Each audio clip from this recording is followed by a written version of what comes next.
I think I messed up my Silverado remote start. Or did I? Let's find out what's really going on. Remote start is a super handy feature, especially on a cold morning or a hot afternoon. But what if your Chevy Silverado remote start suddenly stops working? First, make sure your vehicle is locked. Remote start won't work if the doors aren't fully closed and locked. Next, check your key fob battery. A weak battery can cause the remote start to fail. If your fob blinks but nothing happens, try swapping in a fresh battery. Third, look at your Silverado's dashboard. Is your check engine light on?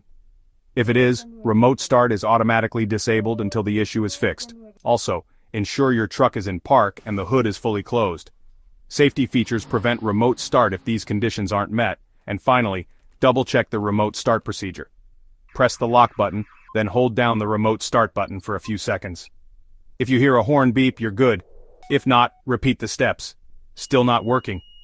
It might be time for a quick trip to your local Chevy dealer. They can diagnose deeper issues. So, before you panic, run through these checks. You might just save yourself a trip to the shop. Thanks for watching.